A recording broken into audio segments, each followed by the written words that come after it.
señor, usted no tiene petróleo, no culpe al bloqueo norteamericano del petróleo, porque el bloqueo, entre comillas, norteamericano es a que no le regalen petróleo.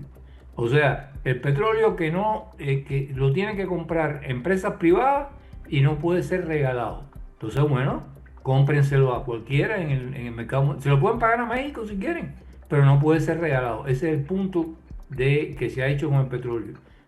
¿Cómo hay que entender, honestamente, las palabras de Díaz-Canel? Y quiero hacerles a los dos la misma pregunta, porque en un momento donde la sociedad cubana, la gente, el pueblo, ya no puede más, no aguanta más, las imágenes se han hecho virales, la isla es raro el día que tiene luz, no el día que tiene un apagón, sino el día que tiene luz. La necesidad es absoluta, la gente duerme en las azoteas, duerme en los potales, cocinan con leña.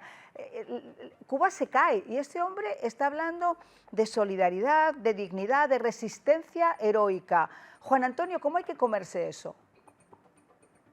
Bueno, lo único que viene a mi mente, aunque nunca se supo si era real esa historia o no, era una leyenda, es cuando María Antonieta mandó a repartir pastelitos a la gente que estaba sublevada No. cerca de Versalles. O sea, una total desconexión entre lo que se dice, el discurso y lo que está sucediendo en la realidad. En una realidad que lo circunda, pero que él no vive, por supuesto, él está en su burbuja de dirigente. Pero eso es tremendamente peligroso, sino que le pregunten a María Antonieta. Totalmente. Ileana, quiero saber tu opinión así a grandes rasgos y ahora vamos a entrar detalle por detalle lo que este hombre dijo, porque no es solo resistencia heroica, habla de creatividad. O sea, hace falta tener cara dura cuando la gente ya no sabe qué hacer para dar de comer a un hijo o para sostener a una persona que no tiene medicinas o que su propia insulina se está echando a perder porque no tiene la refrigeración que necesita. Hablar de creatividad en estos momentos es una bofetada al pueblo. Buenas tardes, María. Mira, mi abuela tiene 98 años, que va a cumplir dentro del día 26, va a cumplir 98 años y lleva 3 días sin corriente eléctrica. Hoy mi tía cumple años también, hoy día 25, y lleva 3 días sin corriente eléctrica en Cuba, cosa que no sufre Miguel Díaz-Canel ni la cúpula que está a su alrededor. Es indignante. Y aquí se comprueba una vez más lo que yo siempre he dicho. A ellos no les interesa la revolución, no les interesa el socialismo, no les interesa el país.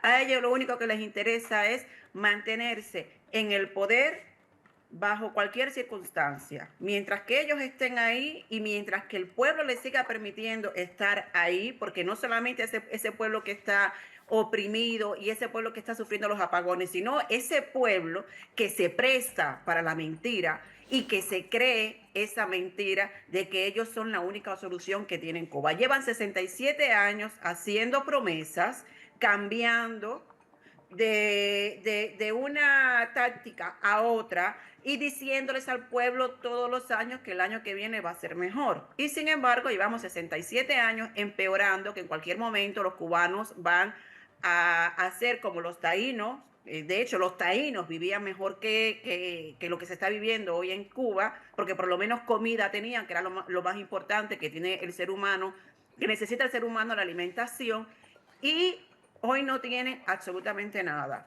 Pobreza,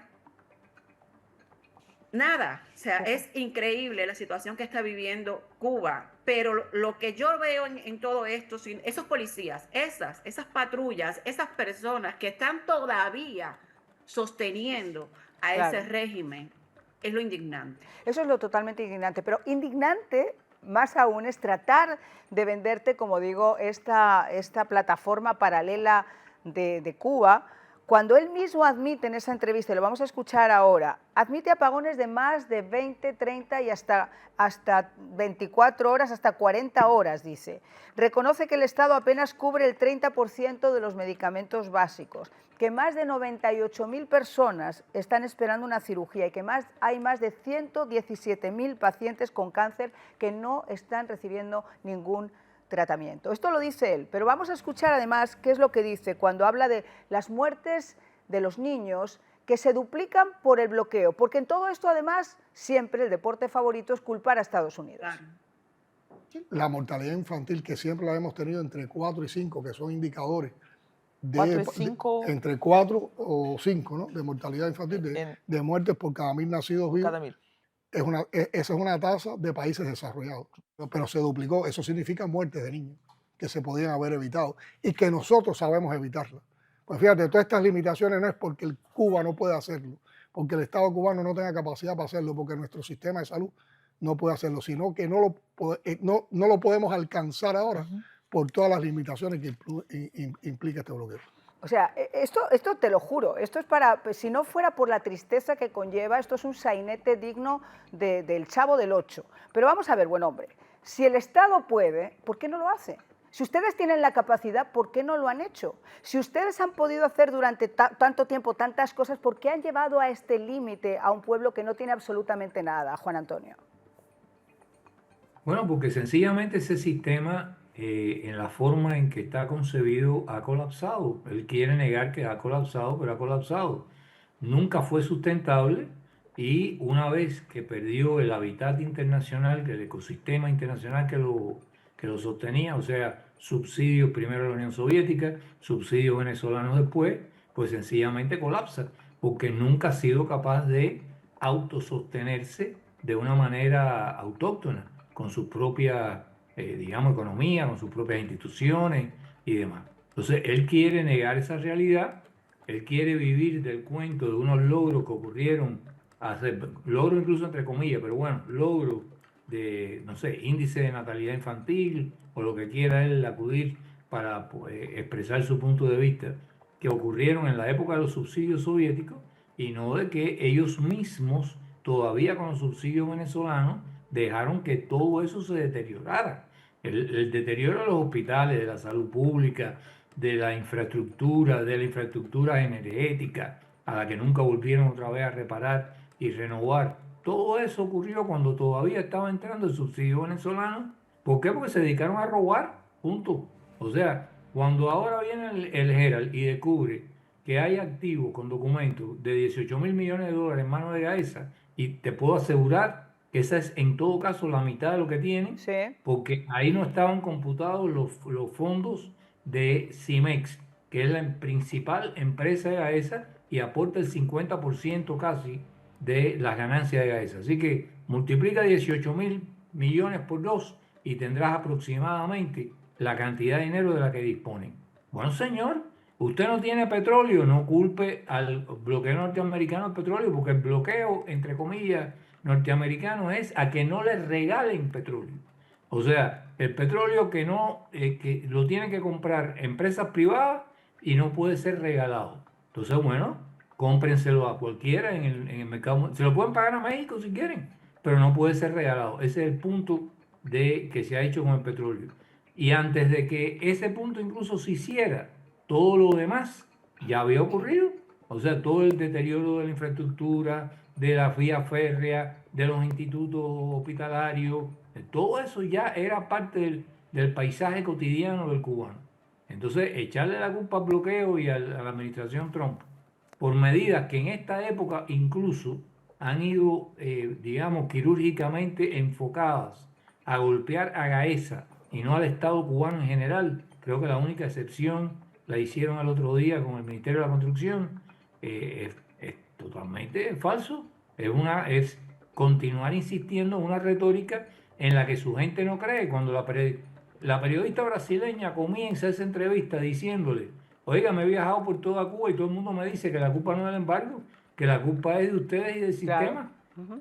Entonces, ¿de qué estamos hablando aquí? Si los afectados saben perfectamente cuál es la realidad. Todo eso es propaganda de exportación, Claro. igual que antes los camarones y las langostas eran de exportación, la propaganda de exportación, porque el público cubano ya no la consume.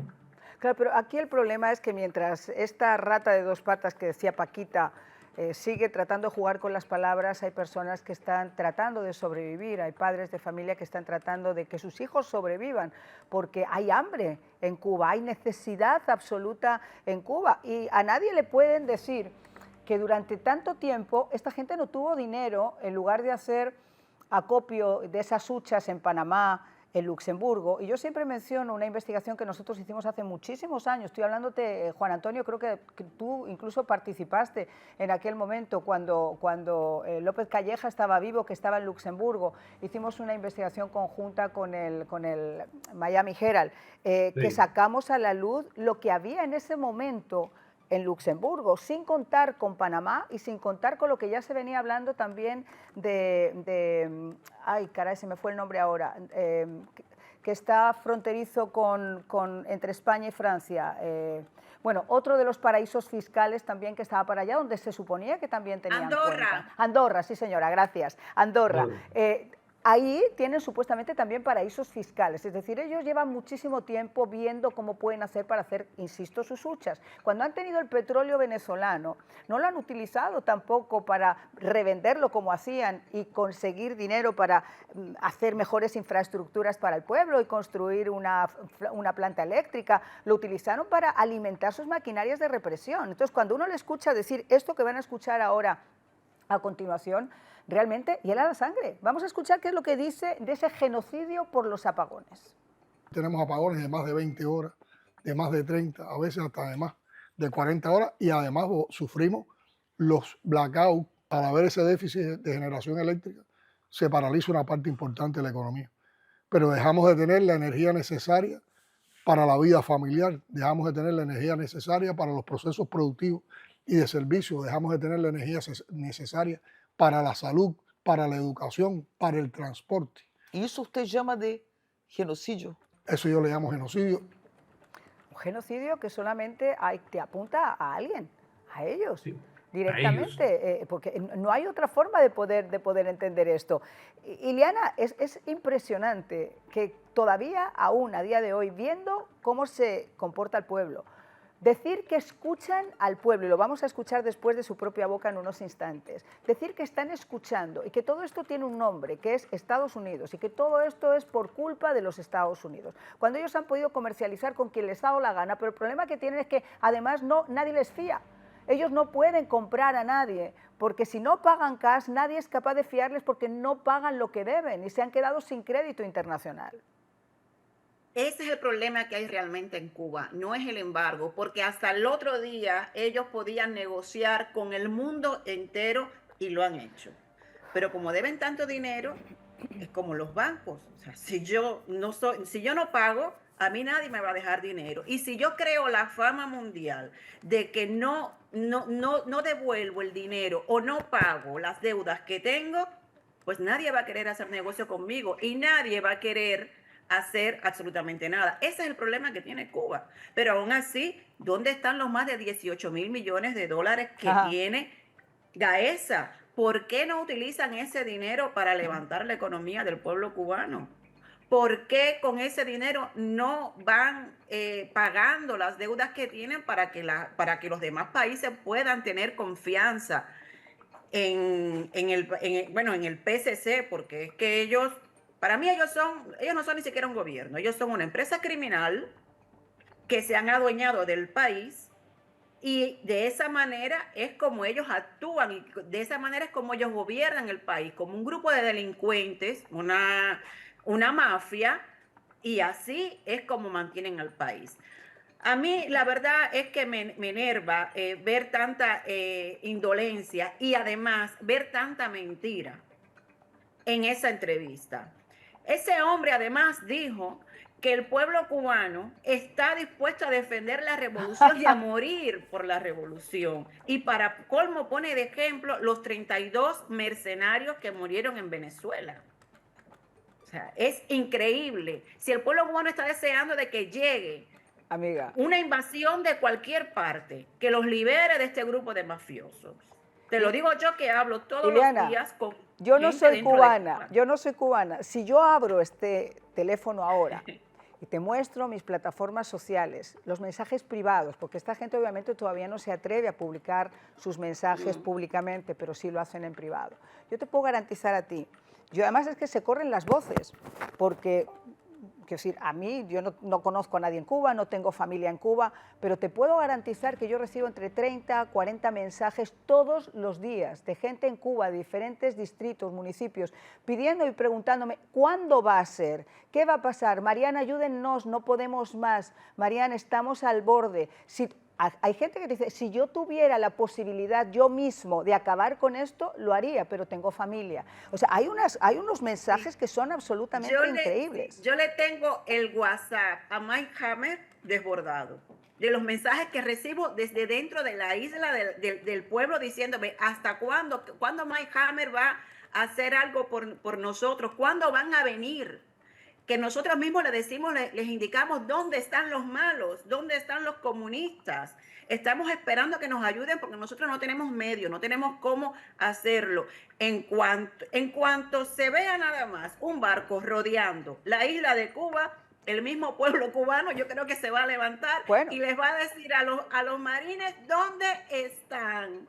Cada uno de ellos para que los vayan a buscar. No, es que los van a guiar. Yo decía, esto va a ser como una toma de la Bastilla, pero a la caribeña, porque en el momento que sientan un dique de contención, que yo lo he especulado en muchas ocasiones, como una posibilidad para que ese cambio se pudiera realmente alcanzar también en Cuba, Juan Antonio. Pero vamos a escuchar qué es lo que dice además este individuo, porque a todo esto nos preguntamos como en la canción, ¿y los comunistas dónde están? ¿Dónde están los aliados estratégicos, los aliados ideológicos? ¿Dónde está Cuba? ¿Dónde está Rusia? ¿Dónde están todos aquellos que se supone que tienen que mantener viva la flama de la revolución? Vamos a hablar de eso al regreso y vamos a hablar también de lo que dijo y le vamos a escuchar. Conversaciones estancadas, dijo, y que las protestas se las escuchan.